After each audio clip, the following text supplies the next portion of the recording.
stock photography a pile of bullshit, waste of fucking time? Well, we're gonna find out.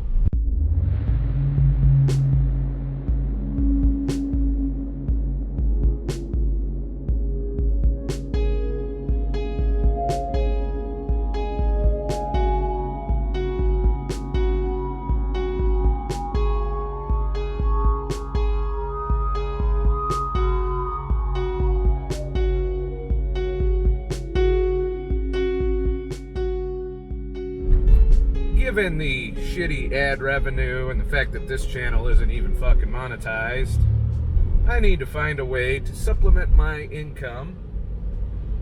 And so I'm going back to try, because I've come a long way since the last time I did stock photography. By the way, you can find a link to my Shutterstock portfolio in the description, and I encourage you, if you are a graphic designer or somebody who uses images and doesn't want to get sued by a motherfucker, head over to that portfolio and you can use my images royalty free. Plus, if you sign up with Shutterstock through that link, you help the channel out financially speaking.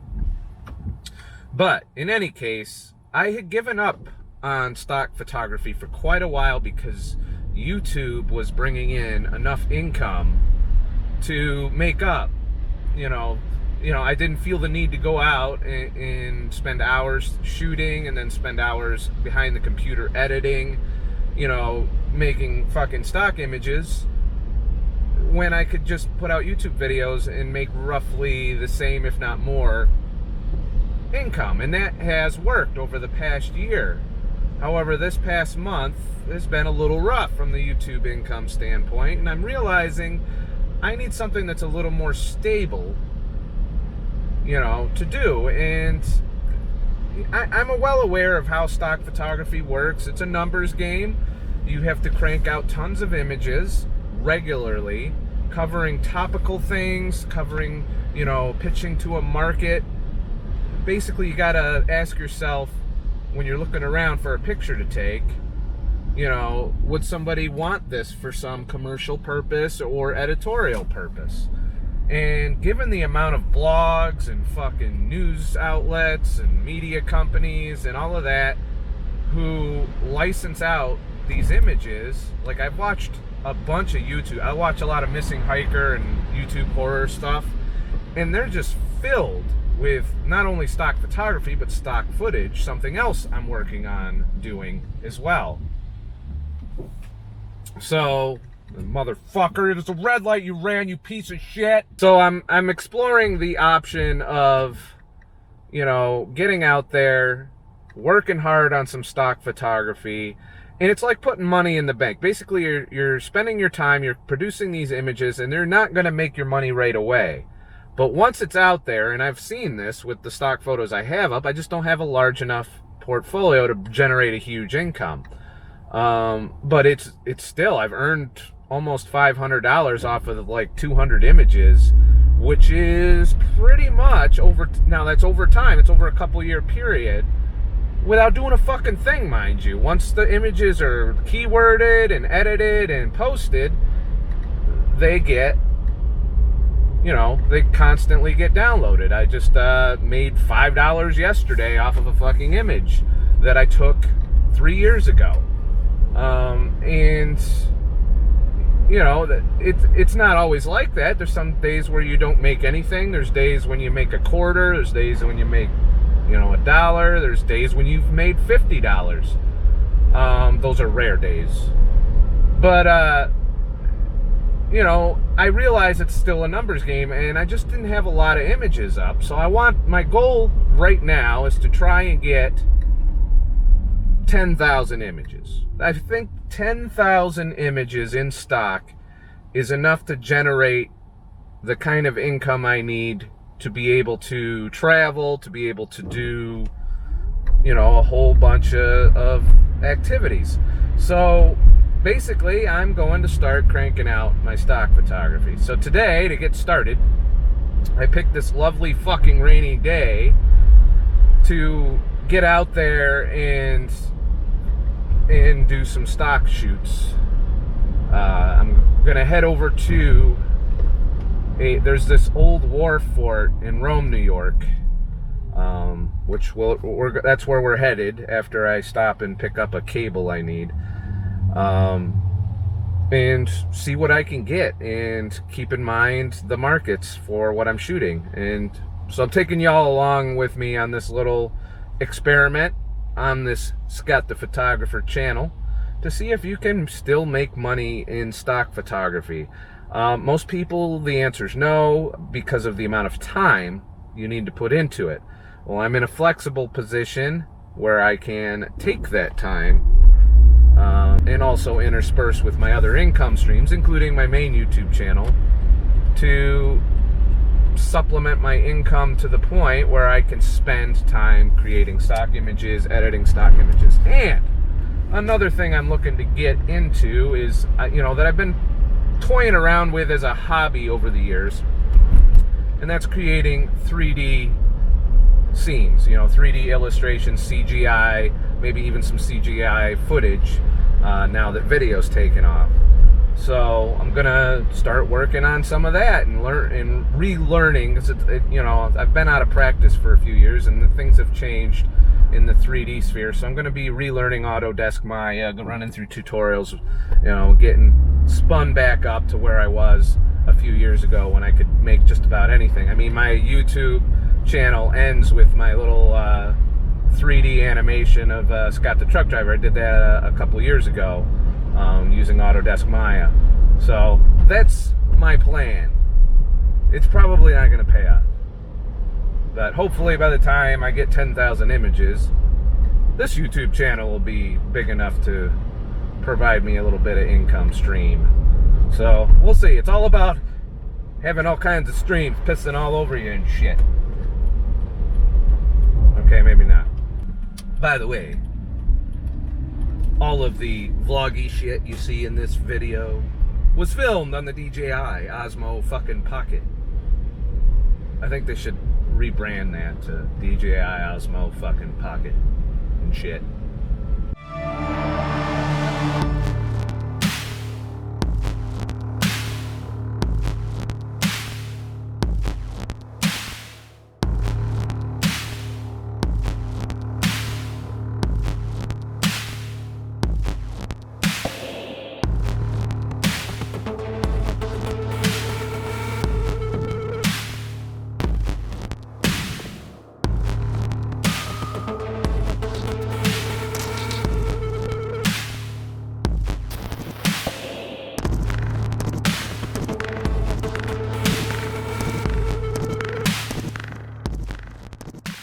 Apparently it's free to get in. I'm shooting with my D850 today, so looks pretty interesting. Should get a lot of good textures, should get some good fort pictures. We'll see what I can get. I only got a couple hours before the office closes. Apparently it's just a free park, so let's see what we got.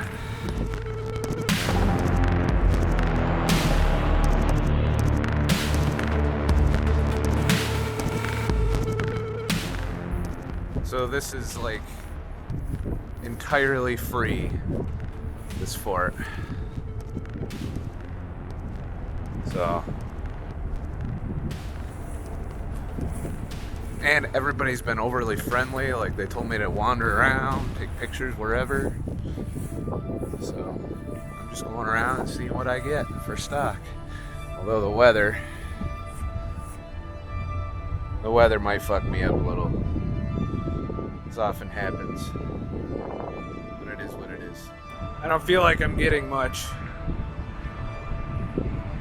so I might have one or two good stock photos, and that's one of the problems with stock photography is it's not as easy as you think to come up with 10,000 images. I'm sitting at 230 approved images right now, so I got a ways to go. But I'll just keep doing stuff like this. But I'm having fun doing this. That's the thing. It's not like I'm really working right now. The work is when I edit and upload and keyword and do all that shit. Oh, that's a good shot there. Yeah, I think I'm gonna get that shot. So I'm, it's been a few days since I went on this little stock photography shoot. I've actually shot another stock photography session, trip after this because we had the watch fire, and I figured I'd get a lot of interesting pictures. So I want to talk a little bit about both of these right now. But first, just to kind of show you what stock photography is and go through some of the pictures. I walked away from this quick little trip. I was there for a couple hours, maybe tops, shooting and enjoying, because I do enjoy these kinds of little adventures. But overall, I walked away with 30 images. I don't know how many are approved yet. They're in the cycle, and that's part of the thing. You shovel out images. It takes a few days for them to review them. They're going to reject some, and I want to get into that a little bit and into some of my rejections. But for the most part, this is the stock photography game, and it's not a get-rich-quick scheme. A lot of people think, oh, I'm just going to take pictures and get money all the time. No. You have to work at it, and you have to constantly work at it. If you pull back the algorithm, you get lost in the system, where in the way Shutterstock's set up, as you upload images, it kicks you in. People are always looking for new images. They don't want all your old shit. And after a while, they also are trying to avoid being, one of a million people that use the same fucking image. There's constant demand for images, and that is clear. Shutterstock is a successful stock agency, and currently the only one I'm posting to. I'm probably going to do Adobe stock at some point, and maybe a few others, but then you're adding more workload, and I have other means. For me right now, it's convenient just to load to Shutterstock and get what sales I can there. And once I do build that up to a respectable level to where it's a nice income coming in on a monthly basis, then I'll start uploading to other sites if I can devote more time to stock.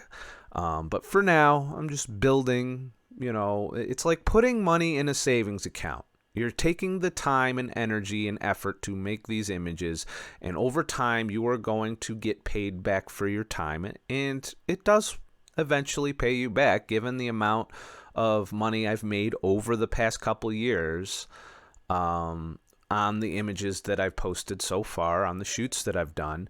It's generally, it has become more and more lucrative, for stock. It's not I'm going to take this picture and then next week I'm going to get $100 for it. No. It's like having money in a savings account, and you get interest on that money. But the difference is all you did was spend your time. Eventually, when you're big enough, you have a budget. You actually invest in models and in props and stuff like that to even further build upon. But first, when you start out, you don't have a budget. You're going to get what you can get. You're going to have friends sign and model releases. You're going to model yourself, which I've done and actually made a little bit of scratch from. I never envisioned myself making money taking pictures of my fucking Captain Spaulding looking appearance, but it is what it is. But anyways, getting into the images that we have here. Let's see here. Here we go. So, stock is partially about, what you got to think, what would people use this for? And you need like negative space, like in this area here, you need negative space to be able to, for people to print shit in, and for graphic designers to use. There's multiple uses for this. You could use it as it is. You could easily cut out the wall and maybe the grass, and stuff like this. And this might never sell, or it might, be in demand. You never know. That's the thing, and a lot of people say you got to focus to be successful in the stock game, but I've found that in order to figure out what people want, you got to shoot everything at first, and then you're going to figure out what people want. And what my biggest sellers are are abstract backgrounds and textures. And the reason I shot those to begin with was because I know that there's a market for it. 3D modelers use it, graphic designers use it, other photographers use it. Content creators on social media who are big enough will license these images and footage to, for their videos. So there's a market for that. And, and there's so many different uses for backgrounds and textures. And there's a lot of them, admittedly, but you just got to stand out from the pack. Do good high res, make sure you're taking them in good lighting, and make yours stand out in the crowd. And I've found that, weird things sell. And you have to take pictures of things that no one else is taking pictures of. And I don't know if you notice, when you look around, a lot of places people aren't taking pictures of fucking walls. They're not taking pictures of the ground or of a sign in front of something that could be used for multiple things. They're not taking pictures of these things. So you should stand out by taking pictures of it. Like this right here. This jumps right out at me as stock. This is not something a tourist is going to take a picture of and upload to stock.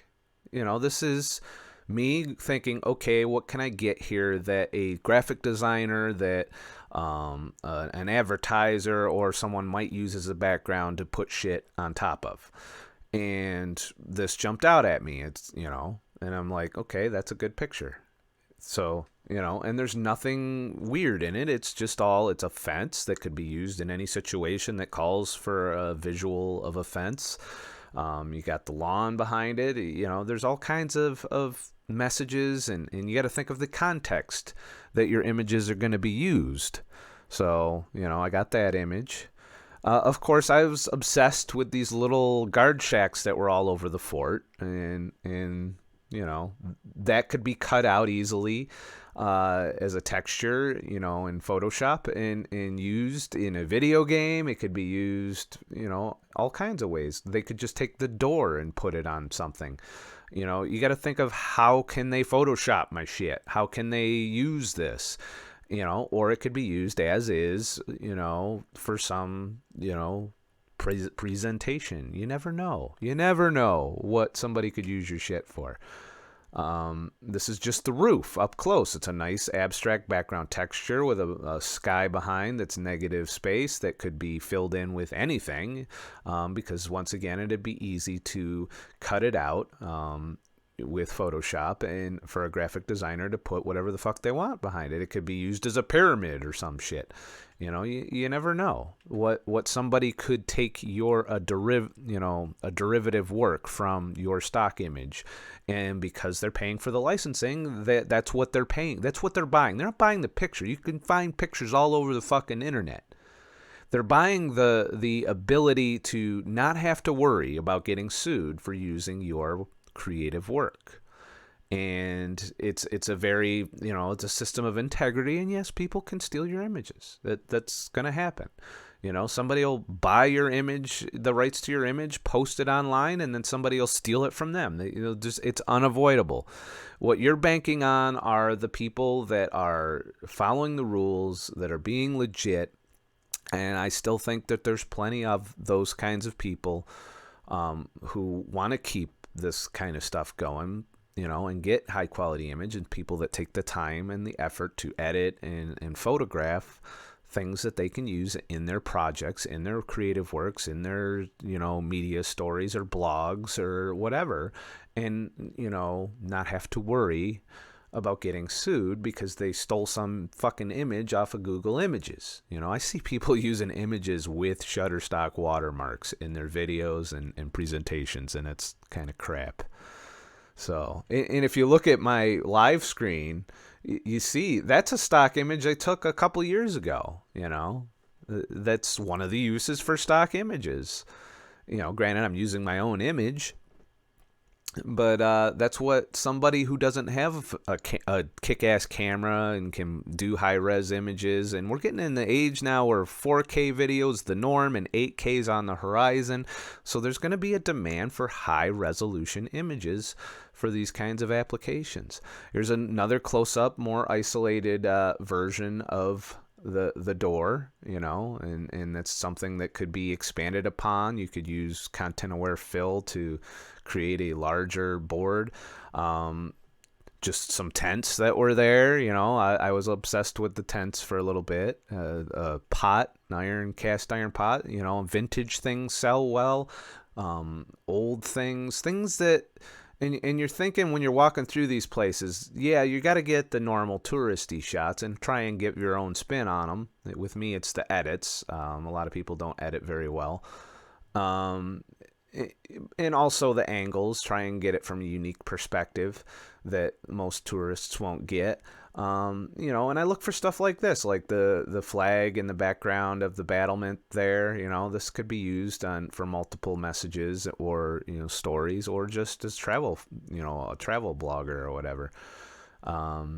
So it's going through and capturing the different things. Like, I thought the skyline, the church on the other side of the fence, it's kind of a nice juxtaposition between the fort, which was built for war and death, and the church, I don't know, and the stormy looking clouds overhead, because it was fixing to rain, and started raining just after I left.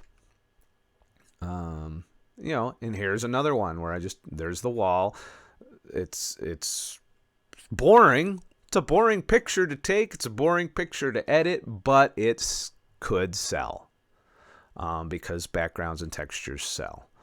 And then they have people dressed in the outfit. Now, I had to wait till he turned away so he couldn't be identified in the picture.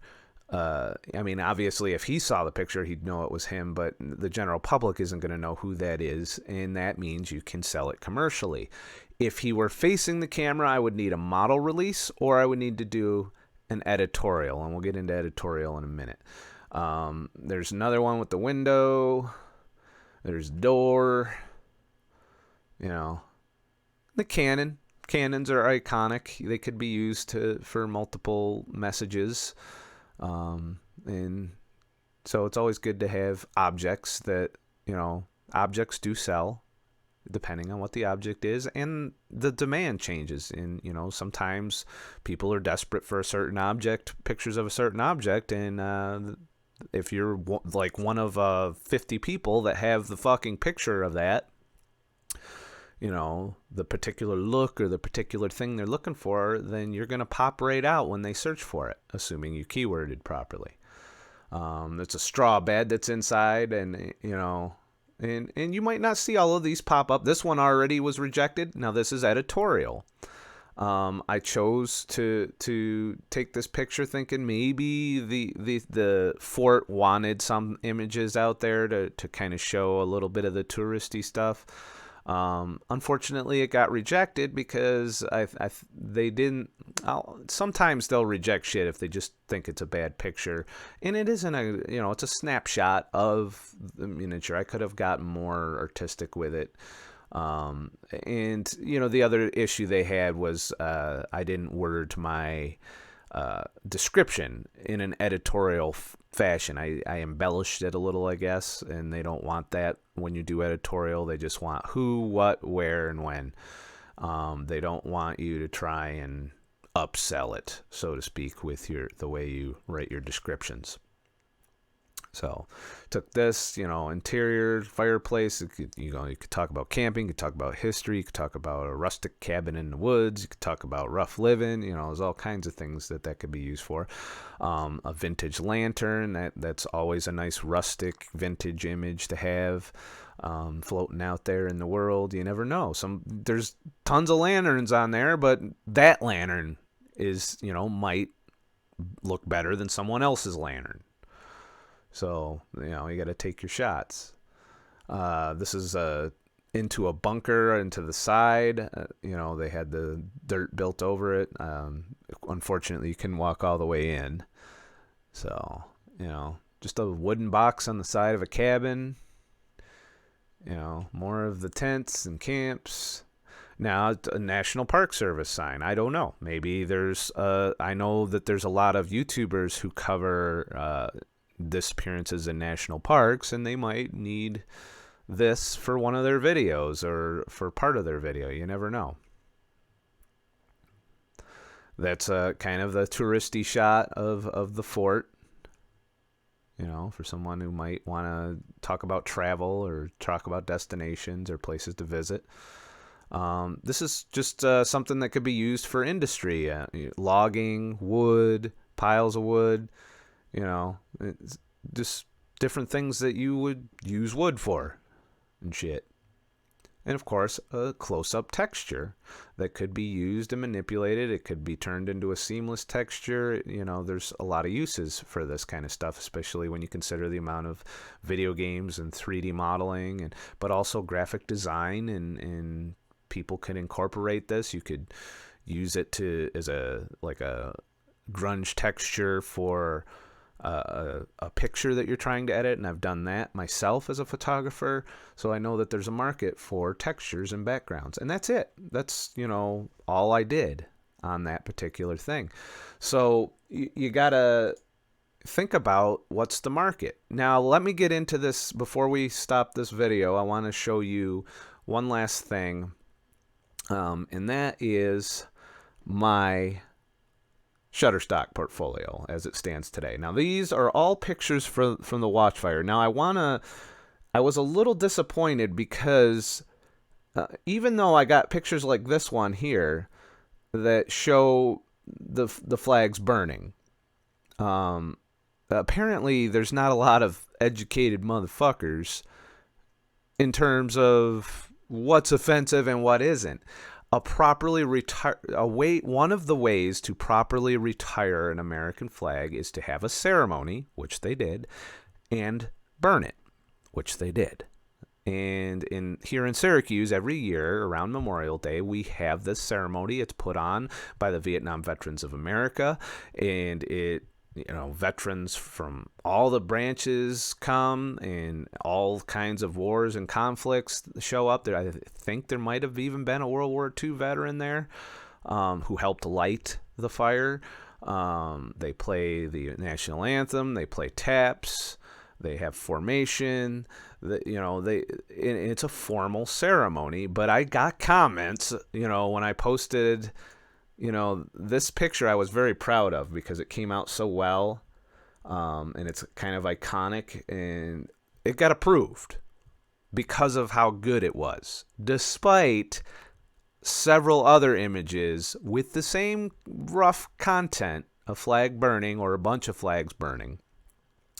They were all rejected for objectionable content, which means whoever was reviewing this either didn't like the picture and used it as an excuse, or is not educated enough to realize that this is the proper way to dispose of an American flag.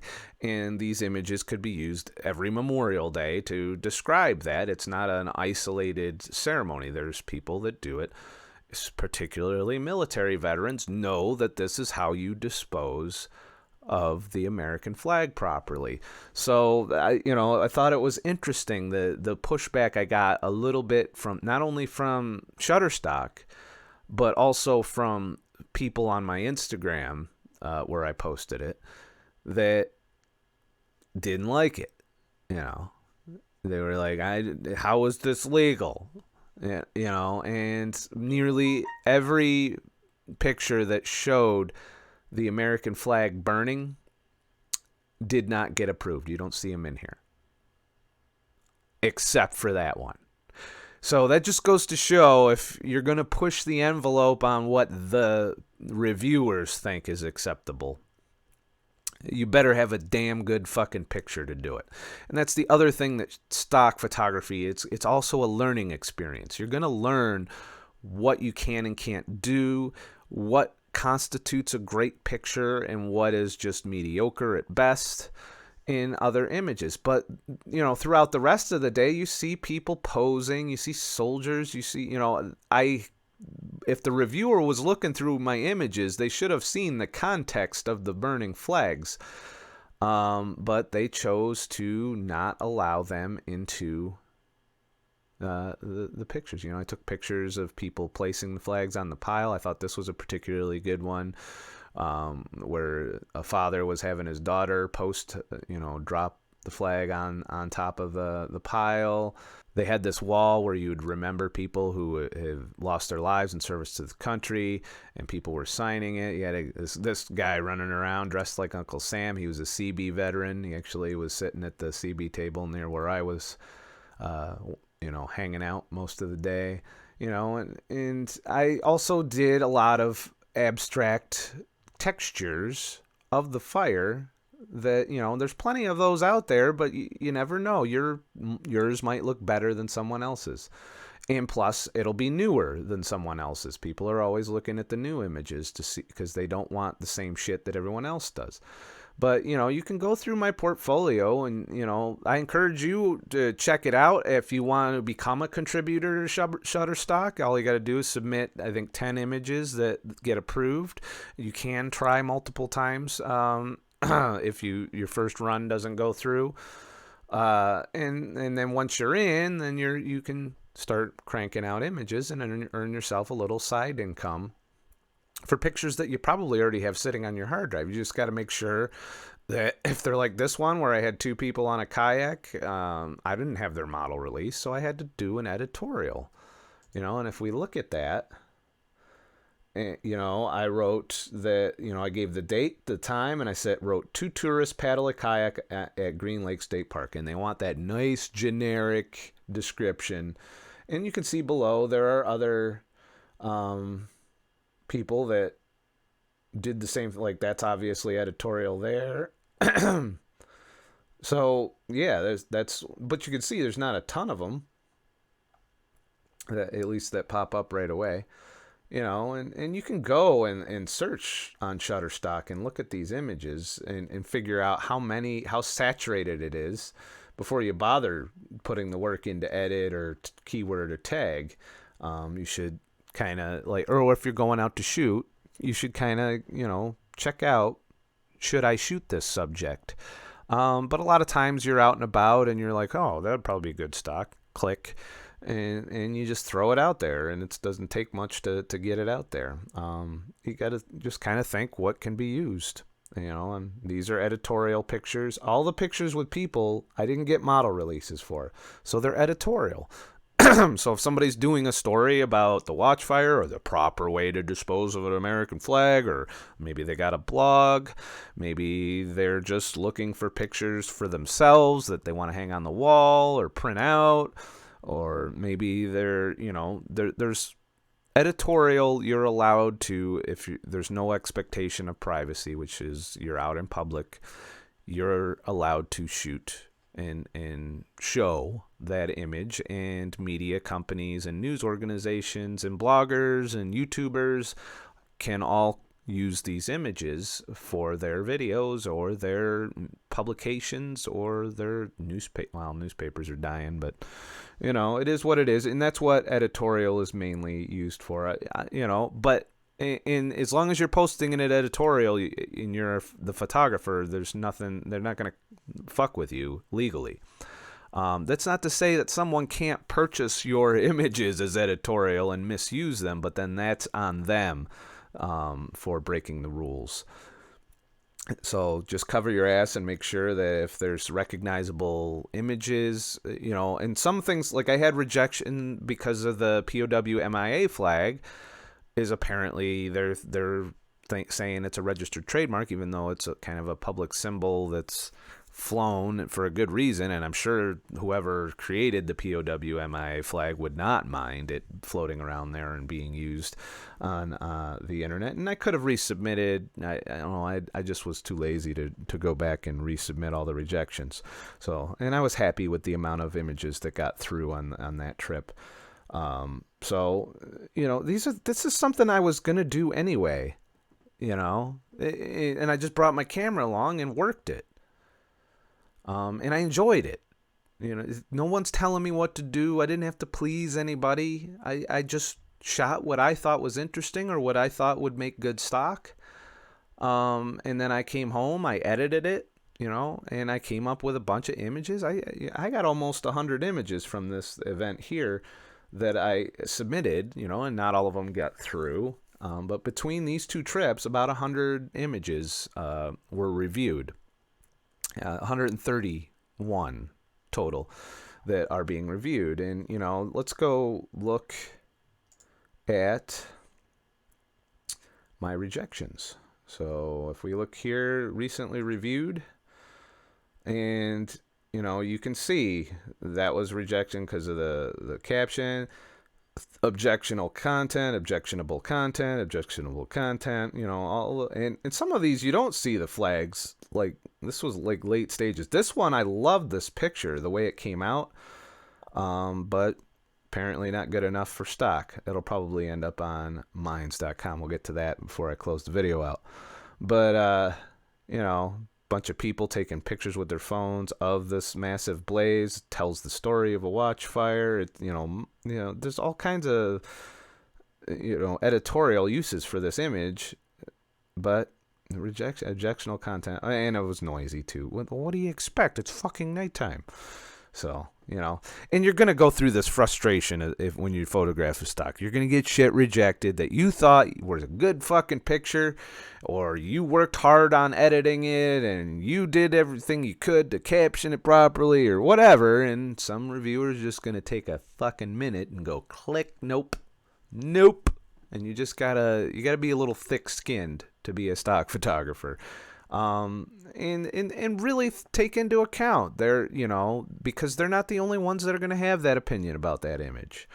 So, and obviously you're trying to sell images, so you want people to have a good opinion of your images. So the first line of defense is the reviewer, and this one, the guy wasn't in focus, even though I intentionally focused on the fire. So, people aren't going to agree with your vision in the stock agency. Also, I had a vision of just this being a vague person doing this, and the main focus was the fire, but apparently that should have been the focus, and then the fight. See, here's the thing, what if I focus on him and then the fire's blurry? Okay. And then I get rejected because the fire's blurry. So what, I gotta have it all in focus?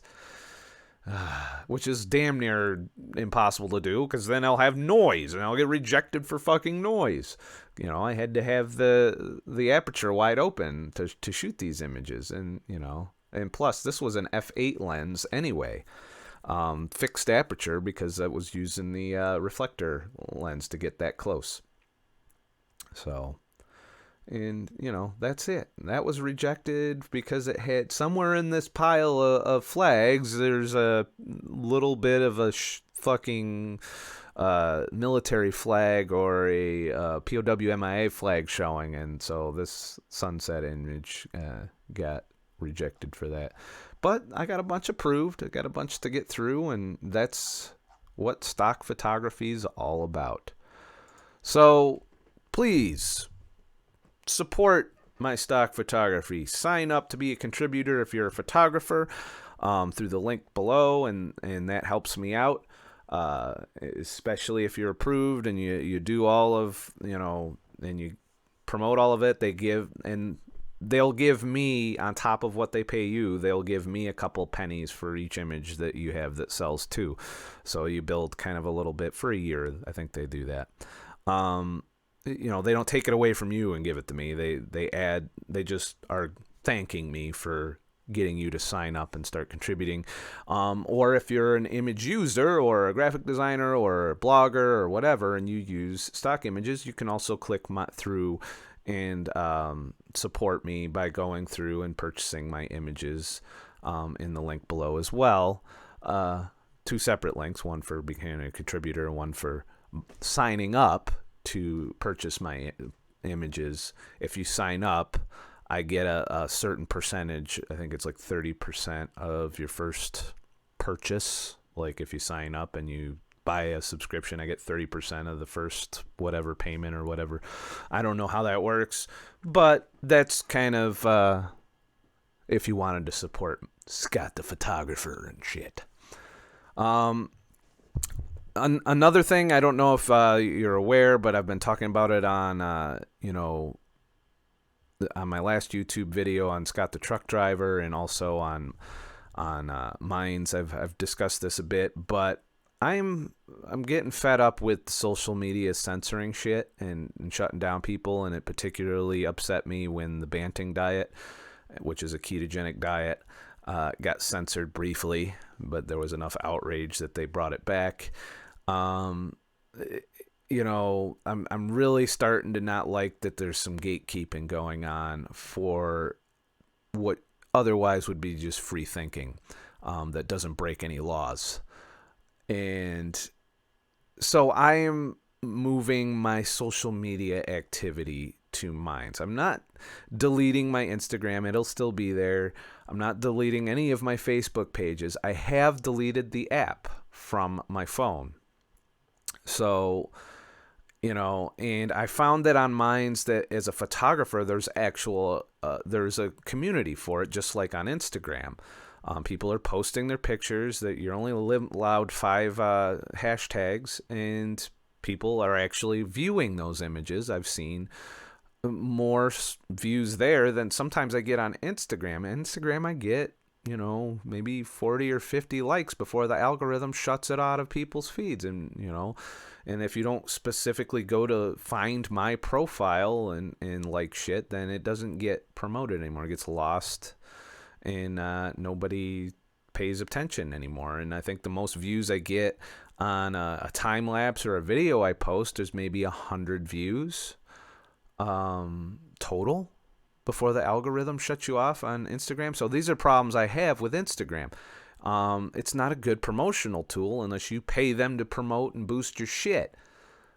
Whereas on Minds, you can get that views and the promotions, and you can boost your, just by being active on the site, you earn the tokens that you can use to buy 1,000 views for your post. And basically that puts it in people's feeds, and boosts it up. And also the hashtag system does get you get a way more views of your post, eyes on your post, if you boost it, than you do if you just hashtag. But I think that's just because it's still an early site. It's not as big as Facebook and Twitter and all of those have been, but it could be. It could get there. So it's really interesting, and it is only it's not moderated by an algorithm. It's not moderated by but it's moderated by people. They have a jury system, and the worst case scenario, if you're offensive, is if you didn't label not safe for work, and you get 3 complaints about that, then they just label your whole site as not safe for work. And as long as you're not breaking the law, which is don't incite violence and, don't, it's not even, don't threaten people, don't harass people, and don't, the normal freedom of speech laws, don't incite violence. They're a lot more loose than the current regime at Facebook and Twitter would allow. You're not allowed to disagree with certain people. It's called hate speech, even though it's taken out of context in some cases. And I don't believe in any censorship, because you never know when you're going to find yourself on the wrong side of it. So that's why I'm going to stop as an experiment. I've already deleted Facebook from my phone. I'm probably going to delete Instagram from my phone as well. Or I'll leave it on and only check it when I'm home. And that's pretty easy to do, because I'm not big on flicking anyway. So, but Facebook is gone. I keep Facebook Messenger because I have to. One of my part-time job people communicate to me through there, and that's kind of a given. So, that's it. That's, I just want to let you know, I'm going to be posting my pictures to minds.com. The link is below. Sign up if you haven't, or you can check out, I'm going to mirror it on ScottTheTruckDriver.com in my blog. So those are the 2 places that you will find posts outside of YouTube. Just go to ScottTheTruckDriver.com every once in a while. Check out what I've been up to in the blog. Make sure you click on the individual blog stories if you want to read them, because if you scroll through, you don't get to see everything, particularly affiliate links in the tip jar and all of that. And also, sometimes it cuts the text off. And I'm going to start writing more bloggy in my blog too, when I post stuff. So that's it. That's where you'll find my pictures. That's where you'll find my creative work going forward. I'm also looking at doing some videos through Vimeo and hosting them that way. So I'm diversifying, and you should too. So thank you for watching my little stock photography video that turned out to be way too fucking long. And have a nice motherfucking day. And shit.